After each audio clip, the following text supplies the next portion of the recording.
I'm waiting on the... Welcome to the Stogie Geek Show, episode 110.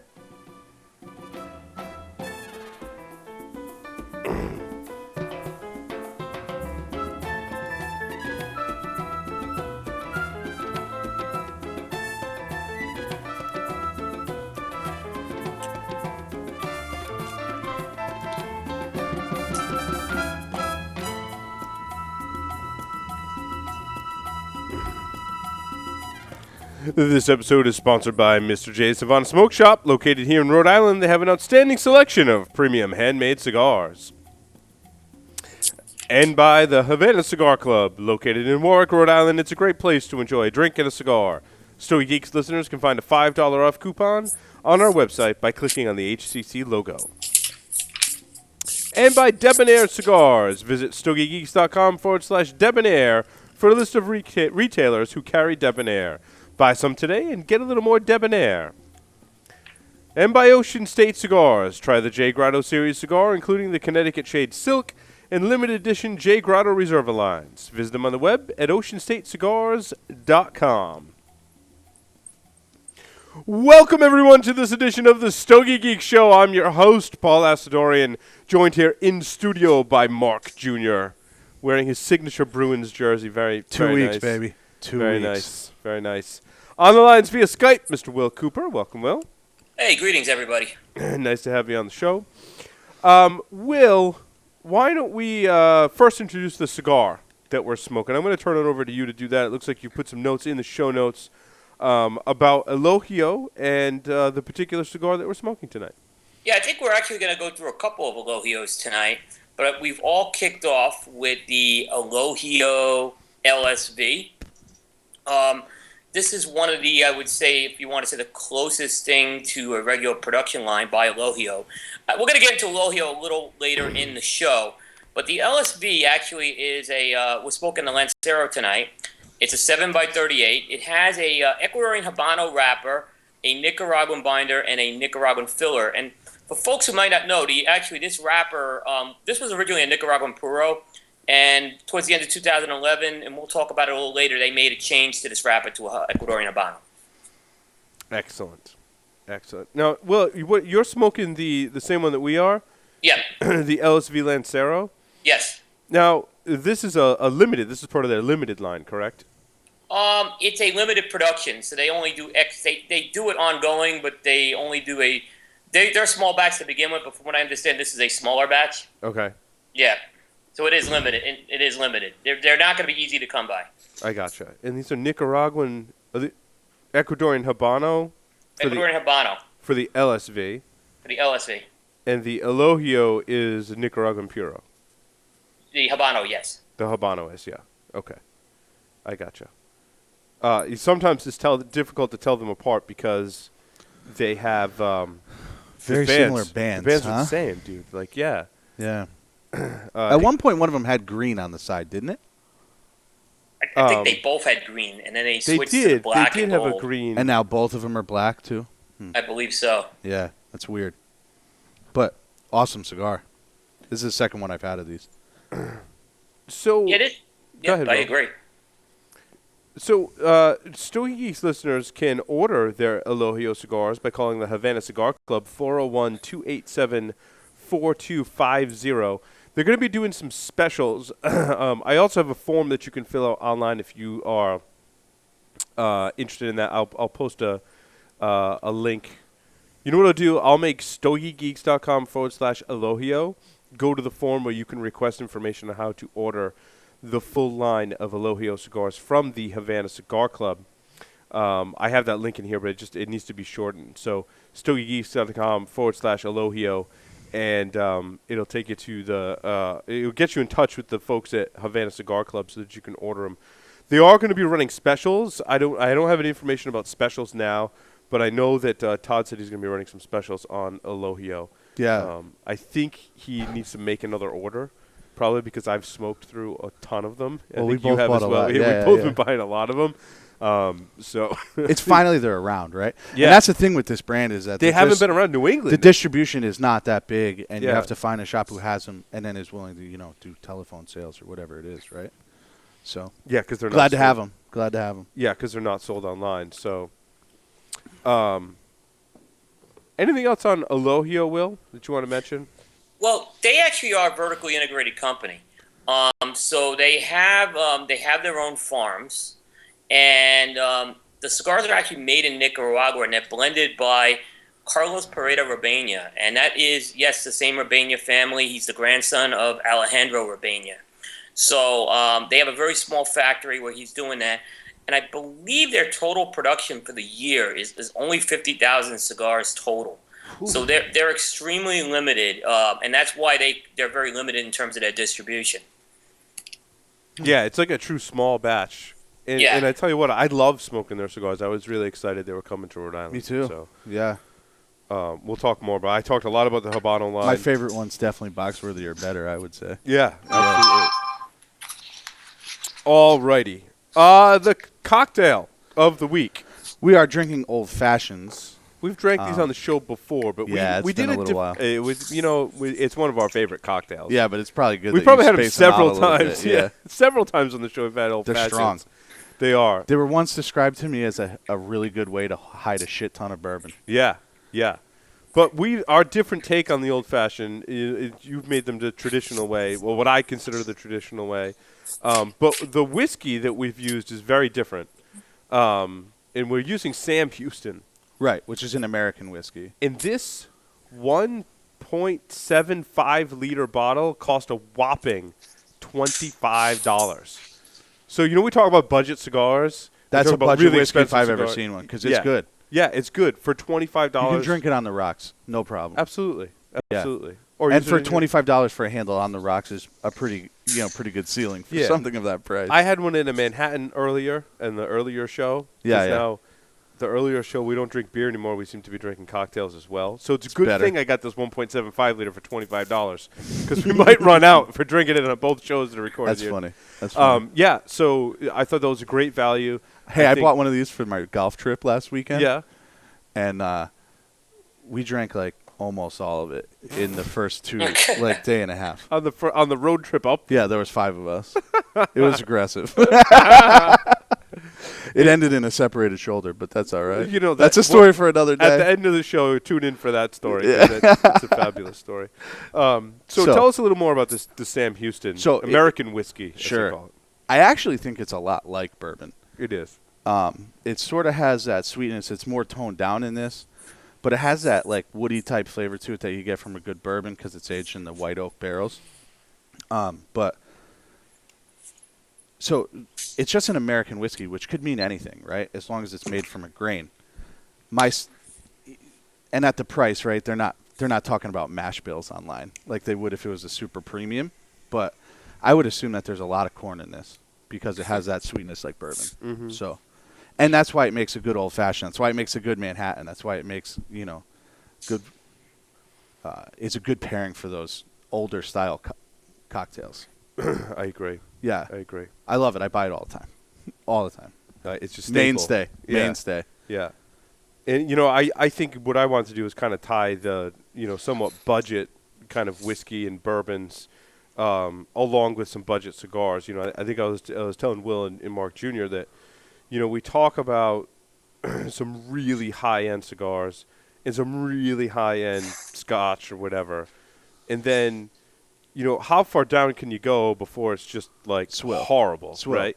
So I want to talk about. And you could go much further than this, and this is only $25. Yeah. Right? Yeah. So, but the same thing with cigars, right? Sure. Yeah, yeah. So, like, where's the cutoff where you can have a really good whiskey that you can make different cocktails with and get a little variety out of for $25 for a whole gigantic bottle of it? Sure. And then, we've talked about budget cigars that you can pair with that. We talk about the new Tatuaje Tattoo, and a lot. I of like different that cigars. big payback.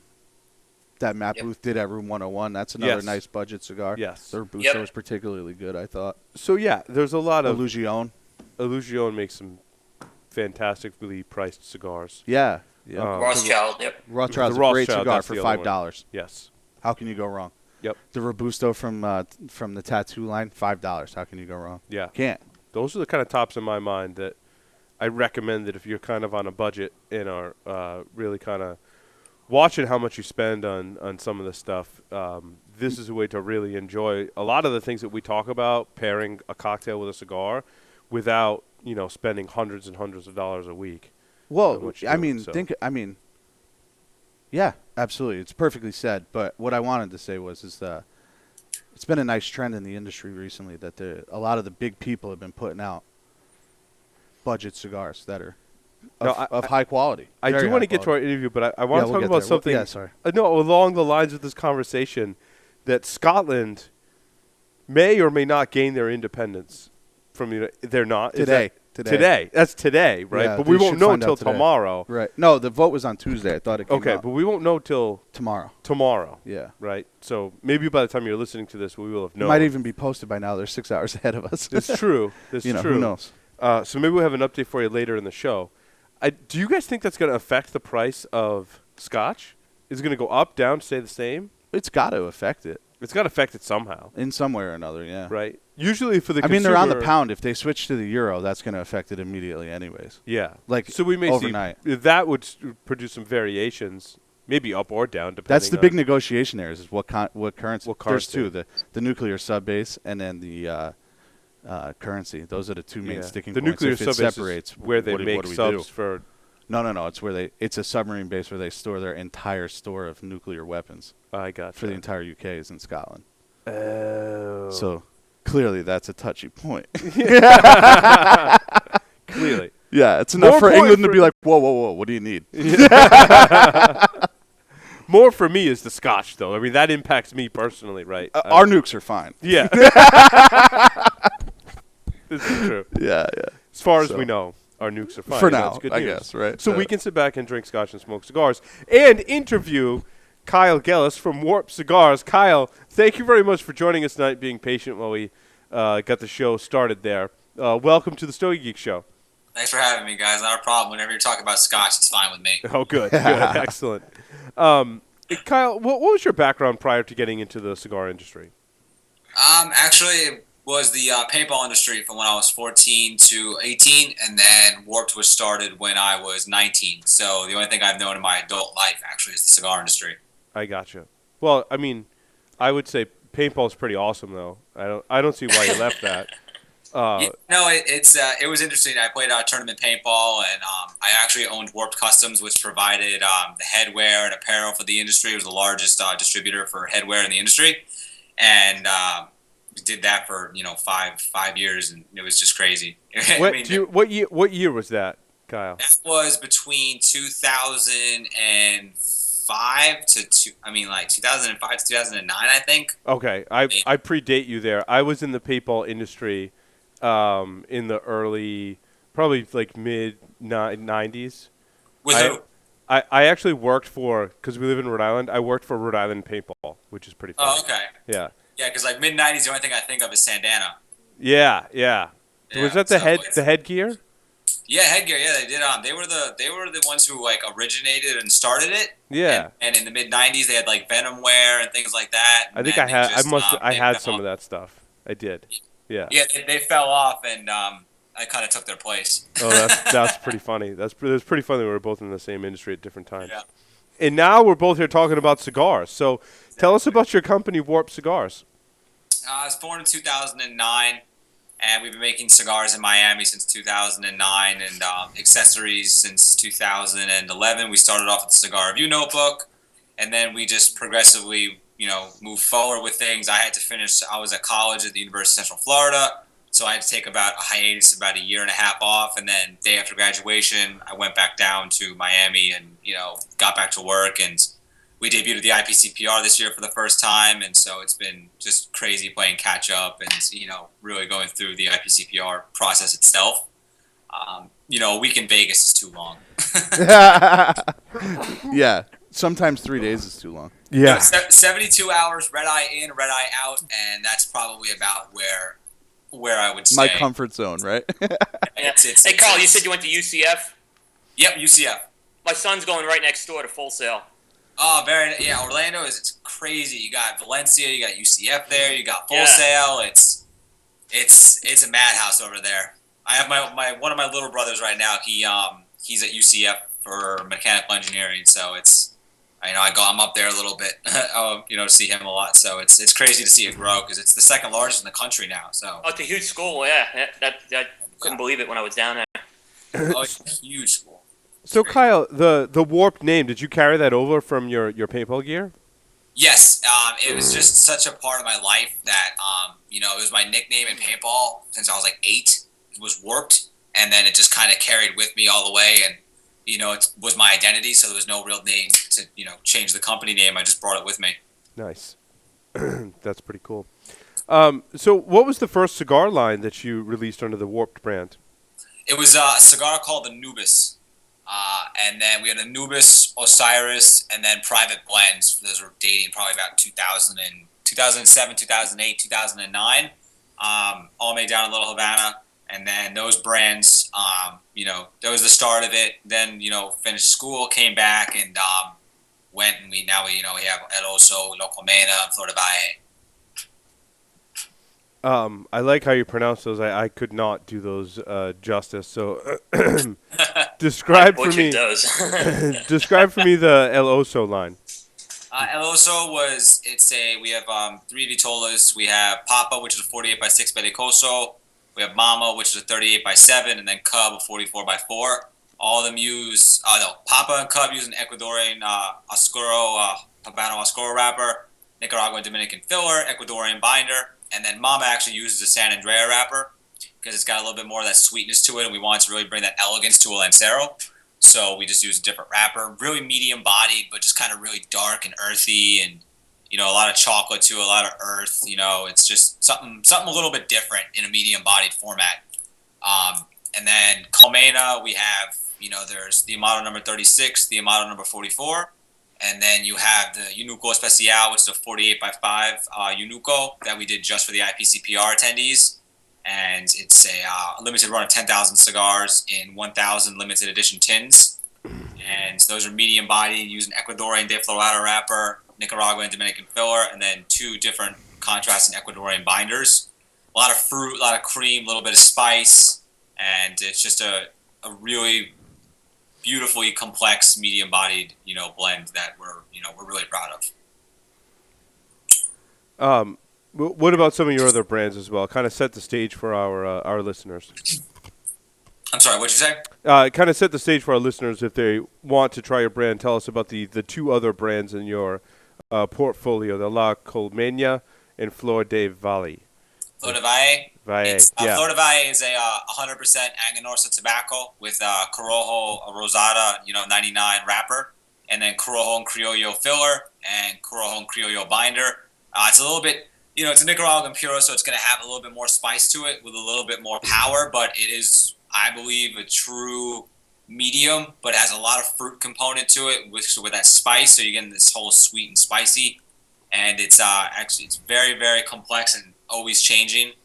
And it's just something that it's a little bit different than coming out of Miami. It was the first time actually doing a Nicaraguan puro, and using Anganorsa tobacco it turned out extremely special. We're glad that we got it out for the IPCPR. And then Colmena, I already described, medium bodied. It's really has a lot of fruit to it, has a lot of spice, honey, sweetness to it, and it's a well-rounded medium bodied cigar. So, go ahead, Paul. Oh, sorry. I was just going to say, most of the cigars in your line, are they medium-bodied? Yeah, they are. Okay. We blend everything in a Cuban traditional fashion, and so we kind of keep that with the strength level. I grew around Habanos, and I smoke Habanos a lot, so it's just something that I'm used to, and, down working at El Titan and with Casa Fernandez, both, very true Cuban companies. So it's just, the format that we create for. Yeah, you make an interesting point.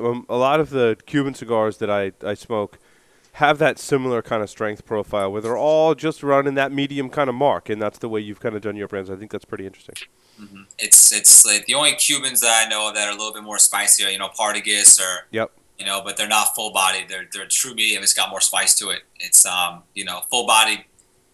Unless you get a custom roll that you specifically ask for more Liero in, you're not going to get that full body. Yeah. Out of a Habano. So. That's a good point. Will, did you have a question? No, why don't we go ahead? We'll go ahead. Okay. Yep. So a lot of your cigars have a smaller ring gauge, Kyle. Was that on purpose, or is it you're experimenting with larger ring gauges? Even Cuba is experimenting with the larger ring gauges as well, and you seem to kind of, embody their kind of strength profile. Was that kind of an homage to the Cuban sizes, or are you just not a big fan of large ring gauge cigars? It's both. I grew up, my father was a Habano smoker, and he grew up, I grew up around, Petit Coronas, Robustos, just that 44, 40, like between, 38 and, 52 was what I grew up around. And when I was doing the blending for Oso and Colmena, and, it's just, it just wasn't in my blending, desire to do anything like that. And the blends that we do and the size that we do best exemplify the blend itself. I've been asked if I'm going to do large ring gauge like 54s, 56, and the answer is no. I get asked almost all the time, and they're like, "Oh, we're going to hold you to that." And you can. I'm not going to create anything larger than a 52. It's just not. It's just not something I'm interested in. It's not something that I blend to, and it's I stick to classics and tradition. So. Yeah, I mean, we talk to a lot of people, and the market demands that that larger ring gauge cigar, and a lot of people say, "Well, we do it for market demand," but you're sticking to your guns. Yep. And I'm going to hold you to that. This is everyone does it. This is recorded, Kyle. People run into me at the factory, and they're like, "Oh, when are you going to come out with a 54 or 56?" And I'm like, "It's not going to happen. It's not going to happen." Kyle, I think I've gone through, looking at your line, and you could correct me if I'm wrong. I think you only have one cigar that's a 50, correct? I think everything else is below a 50. Yeah, everything else. The Grand Valle from Florida Valle is the only 50 that we have currently, and everything else is below. The smallest we offer is a 36, the Amato number 36, a 36 by 6. And I actually blend a special Panatella from down in Miami. It's a 28 by 5. So it's I don't offer those, but if you run into me at the factory down in Miami, more than likely I'm going to hand you one of those to try, because it's something just extremely different. And we'll talk about your booth in a little bit, but I'll tell the guys, this is a guy who, like I said, he only has one cigar that's a 50 ring gauge. His booth was slammed for 4 days straight, nice. and it was not a small booth. So we'll get into that a little later. So, I mean, people obviously were interested in this product. Yeah, we gotten a lot of the retailers at the show and after the show, and as we've grown and putting all the retailers in place, a lot of them are saying to us, "Thank you for not doing another large ring gauge cigar."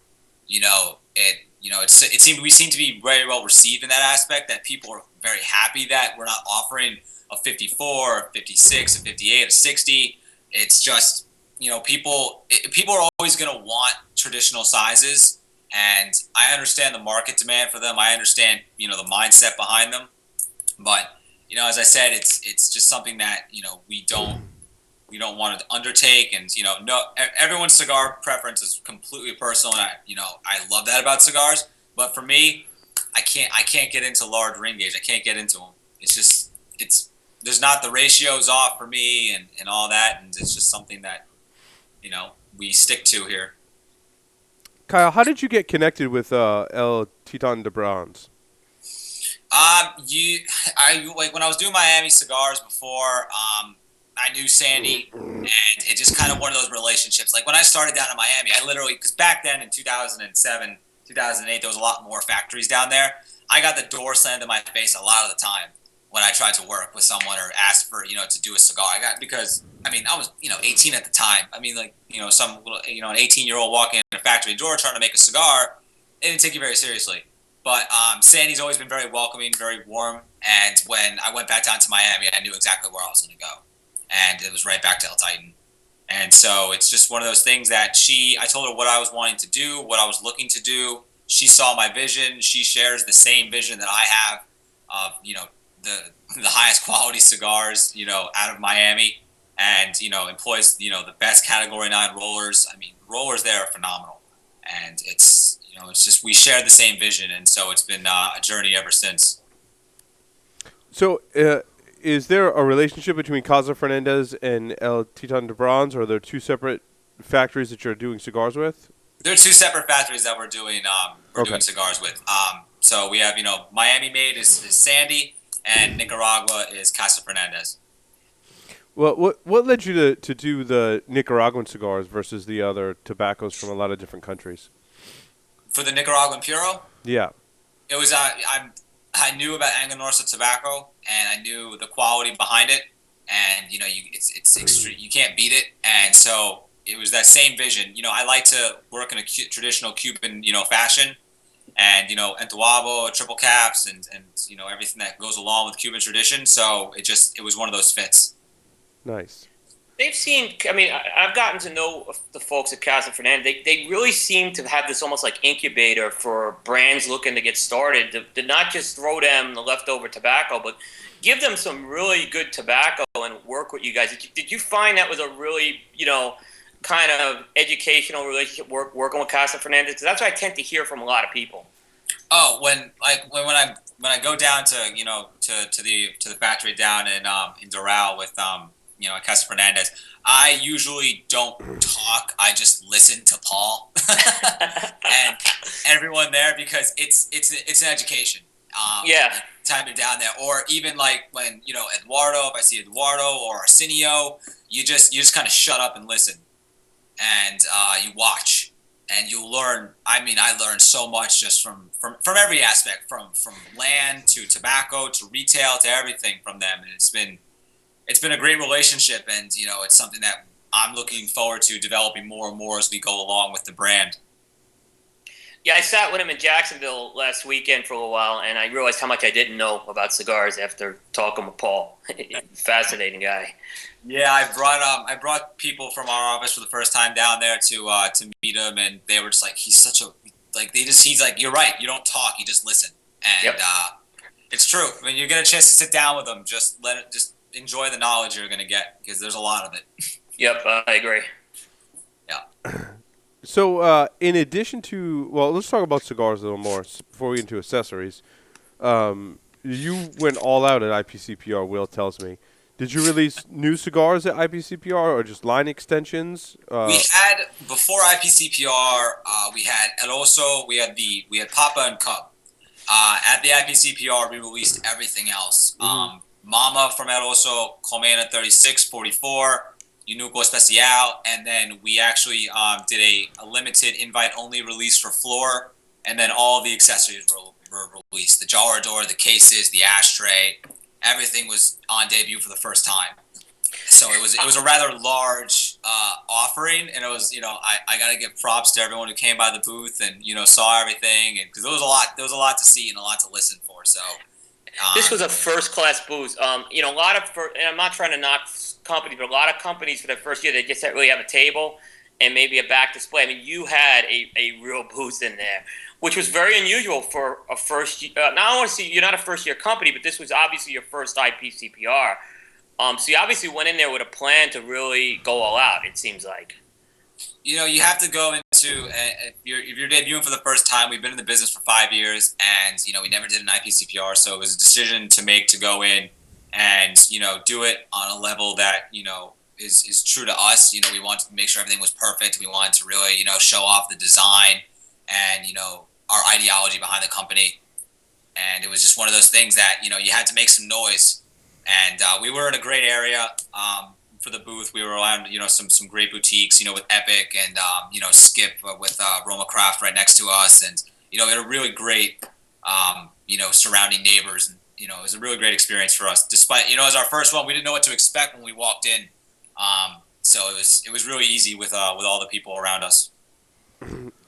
Kyle, I'm like a gadget guy, so I love accessories. So tell us about some of the accessories that you have.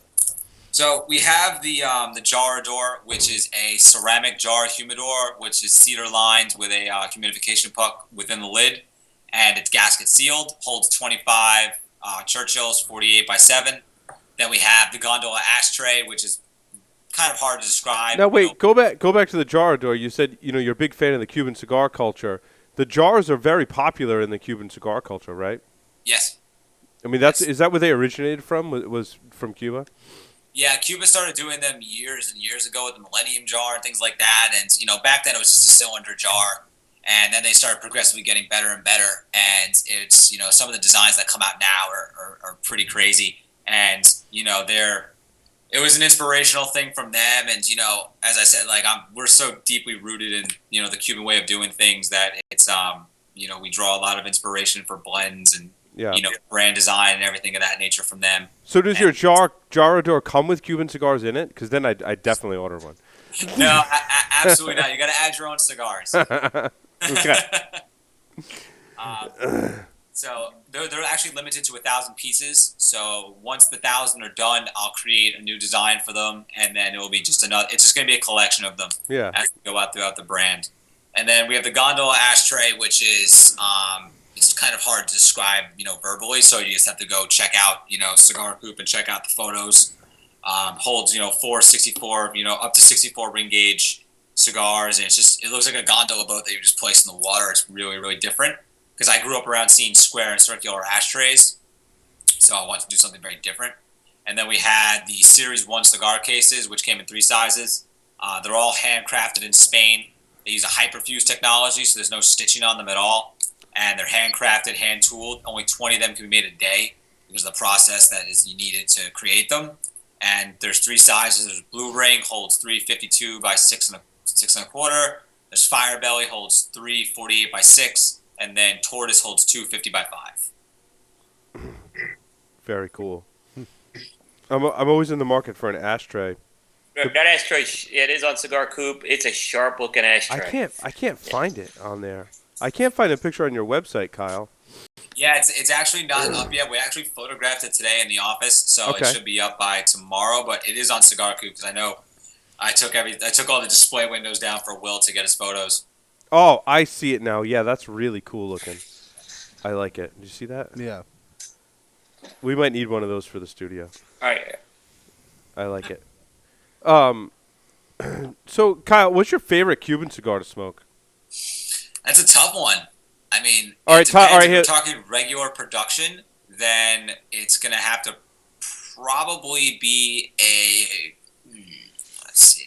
Hoyo Epicure #1, but from the right year. Yes, it's like wine, right? It has to be from And the it's right year. It's a big factor because you're going to come across Hoyos from 97 that are really good.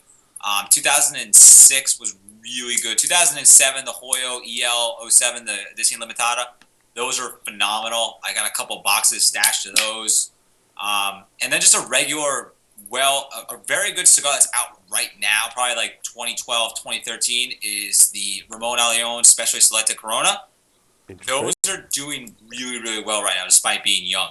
So, I mean, those are just, you can't beat it's a Petite Corona, and for me, that's perfect. Mm-hmm. And those are very, very good right now. But other than that, it's custom rolls, Ronaldo Corona Gordas, China's Robustos, Hamlets. It just depends on what I'm looking for. So explain for our listeners, what's a custom roll? Those rolls that's not a regional, right? That's something different. Oh, yeah. Custom rolls down, actually Colmena is based off the custom roll concept. Down in Cuba, there's the master rollers like Reynaldo and Hamlet and China, and they, or you can get like a Robanya farm roll or whatever, whatever you're looking for. And they roll at certain hotels and things like that. And, they get access to some incredible tobacco, and they'll, roll something for you that's completely custom. It's not readily available. People that I know that, live outside the U.S., they go to Cuba and they come back with bundles. They ask, Reynaldo to roll them, Corona Gordas or Lonsdales or whatever the case may be, whatever their specialty is, and they'll come back. And sometimes they're good, sometimes the tobacco crop is good, sometimes they're not. They got to sit for a couple of years, but it's just very different because they're not regular production tobacco that they're getting. They're getting, much different tobacco. And it's something different profile-wise, and we're all used to that Cuban twang and certain aspects from, whatever marca, like with Partagas, you get the cinnamon spice. With Ramon, you get, the fruit and the cream. It's very different. It takes like everything like merged into one and put together, and it creates a custom roll. So we're getting ready to review a series of 3 different Cuban cigars here in the show. I want to ask your opinions on them because you probably have smoked them. They're pretty popular sizes. Maybe you haven't. Vegas Robena Famosos. Have you had those before? Yes. What's your opinion on those? If you can remember I don't know when the last time you smoked one, right? I honestly don't remember the last time I smoked it, so I can't really make a truthful a truthful, Yeah. opinion on it. I mean, it just depends on, how long ago it was, because I don't remember like a Hoyle, like, Epicure number 2. I don't remember what they like taste Right. like because I haven't had one in years. Yeah, yeah. So Yeah, the other two was Sancho Panza Bellicosos and Aquaba Distinguidos. Did I say that right? Central Panza, I like them. I actually have some boxes of Bacheleras from like 96. Yeah. They're very good. Great size. The Bellicosos, I actually had 2 of them. I haven't had them in a while. They got that very deep, earthy flavor to it. They do, yeah. It's an underrated marca in my opinion. Mm-hmm. There's some very underrated marcas that even like Habanos, let's say, deleted them, or Vitolas from they deleted the gold medal. Mm-hmm. And to me, the gold medal was a Boulevard Gold Medal was a great cigar. Yeah, they're awesome. Had that citrus flavor to it. That Boulevard citrus had that strength. Mm-hmm. They got rid of it, and at one point, if you guys remember, they were at like $69.50 a box. In 2011, before the price increases whenever they come by, and I stocked up when that price was at that, because recently they were like at $115 a box. Wow. So price differential. Those were great, but they delete Vitolas that shouldn't be deleted, but they're pushing a lot of regionals nowadays. Mm-hmm. Yeah, they are. And they're like, because they're pushing a lot, and it's just kind of I can't even keep track of all the regionals anymore. Except for a few that I get told by friends that are like, okay, you need to try this one, or you need to try that, or Right. Yeah, it's hard to distinguish now. yeah, it's everything, and everything's in a small, kind of 52, 54 kind of regional thing. I remember it started with Asia. Asia was really into the larger ring gauge, and they kind of got that wheel rolling for Habanos that kind of got it popular. And it's the last really good regional I had. Was the Boulevard 108. That was like the last one I had. Like that kind of was really good to me. But I try not. It's a hunting thing with them. If you like hunting limited cigars, go for regionals. Will, did you have some more questions for Kyle? Yeah. So, Kyle, have you ever, since you've gone for the smaller ring gauges, one thing that I've kind of been fascinated, I'm seeing a few of them pop up, is the Nympha size. Is that a size you'd ever consider doing? The Nympha's a 33, right? Yeah. Yeah. I've actually been playing around with a couple of things down in Miami. As I said, I have a Panatella that I make at Miami. It's a 28 by 5. It's called the 508. I just don't offer it for sale because it's one of those things that it's a Miami cigar, and it's a very small ring gauge, and not a lot of people are going to have. It's not going to have that appeal in the market right now. It's more of like a special kind of thing that we offer to visitors who come to the factory. Like Will, you came to the factory one time. I wasn't there, but it's one of those situations that if you come in, you're more likely, if I'm there, you're going to get one of those. A 33 though, I'm playing with a 32 down there right now, but in Miami it's difficult because it's a Miami cigar, so the cost is going to be high, and a lot of people are not going to understand the price point for something of that relative to its size. And it's just one of those things that you have to have something really, really special. The concept really has to call for it. The smallest Miami cigar that we have is the 36 by 6 Colmena, and 36 is a good starting point for a petite Lancero, and that's probably the smallest you'll see from me from Miami anyway. But I never say never because I never know. One thing about the Colmena, and I actually just recently smoked the 36 as well. You have a double binder on that, right? Yes. So All the cigars from Miami. You're using a double binder as well as the flavor from that wrapper. I could see where that cigar is going with the flavor because there's just a lot. You're getting a lot of flavor on that small ring gauge. Yep. And it's that De Florado wrapper, and it adds that spiciness and that sweetness to it, and it's a blend that I'm very proud of. And we nailed the concept for it, and just because 100 of them are rolled a day by Raf and Reynaldo, they do a phenomenal job watching them roll those things. They make sure everything is perfect before they put it on the table. And from what I remember, there's one roller per Vitola, correct? So you have one roller dedicated to one of the for each of the Vitolas, right? Yep, Reynaldo rolls the Amato number 44. He's on the first table on the right when you walk in the factory, to the left of Orlando. And then Raph rolls the 36 by 6 because he's got the hands for it. He was an inspector at Partagas. He rolled for 23 years at Partagas and then became an inspector at the end of the career. And they each roll 100 a day. So, there's 10 boxes a day coming out of the factory with those. And they're meticulous with them. Oh, yeah, absolutely. So it's something very special that we make sure that is we keep it they do it themselves. I don't even need to. I look at them, but I've never found one that I was displeased with because they won't let it off their table if it is. So, Kyle, in terms of non-Cuban cigars, which ones do you like to smoke outside of your own line? I actually am a big fan of Illusione. I believe Dion's got an amazing palate, and he's got an amazing line of cigars. I really, really do enjoy them. Some other ones that I enjoy, there's a lot of boutiques on the market right now that create very good cigars. The guys from Epic did a good job. We smoked their cigars, and they gave us literally a box right before we left the IPCPRs we were tearing down. I've been smoking through those. They're very good. Skip with Roma Craft has got very good cigars, and it's just I smoke everything and anything just because I have to keep I want to keep my finger on the pulse of the industry, see what everyone's doing, and so then I have an understanding where the industry's going, and so those are some of the cigars that I've been leaning more towards. And then I really do enjoy everything coming out of Casa Fernandez that they do with the Miami lines and the Arsenio. It's just phenomenal stuff. And then I enjoy Sandy's cigars that she makes out at the factory, which you can only get at the factory. Those are those are really, really good. I agree. If folks are down in Little Havana, stop and pick up some of those house cigars. They are really, really good. Yeah, they are. They do a very good job there. And then La Polina as well with Mr. Sam, and I'm lucky enough to see Maria roll Goldie all day long. So Nice. Yeah. So, Kyle, are you ready to play 5 questions with the Stogie Geeks? Go ahead. 3 words to describe yourself. Just 3 separate words? 3 separate words. You got it. Driven, passionate, ambitious.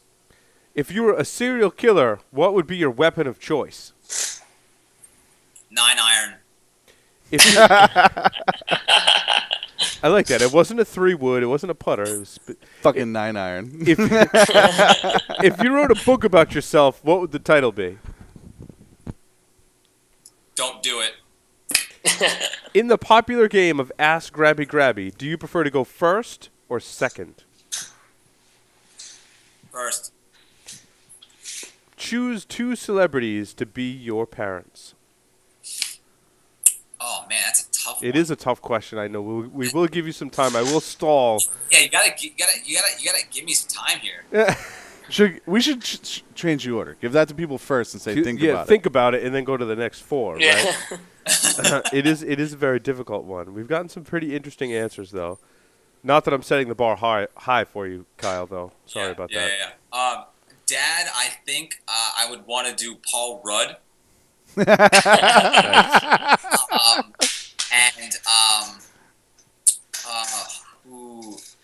Mom's the tough one. For guys, Mom is the tough one. Yeah, it really Right? is. 'Cause You don't want her to be really too choose hot, the you right know? one. Because if I ask you pick a celebrity who's hot that you'd want to hang out with, that's an easy question, right? But pick one. That's a very easy question. Yeah, pick one that wants to be your mom. You can't pick someone hot because that's just weird. Yeah. Or Yeah, not. I mean, it doesn't matter. You can pick someone hot. I won't judge. Because you can't. Then you basically knock them off the list. Then. Felicia Rashad from the Cosby Show. Yeah. Claire would be good because she was an actual mom. There you go. That's right. Yeah. There you go, Claire. That's a good one. She would actually take care of you. There you go. There you go. Well, Kyle, thank you very much for appearing on the Stogie Geek Show. I hope that our paths cross so we can smoke some Cuban cigars together. That sounds like fun. Absolutely, guys. Thanks for having me. I appreciate it. Kyle, appreciate all the support. Thank you. Thanks, Will. I appreciate it, too. All right. You can check out Warped Cigars at warpedcigars.com. All the cigars we talked about, as well as the accessories, are up there, and a lot of the reviews of those cigars and accessories are on cigar-coop.com. Kyle, again, thank you very much. We're going to take a short break right now, come back, and talk about our Stogies of the Week, so don't go anywhere.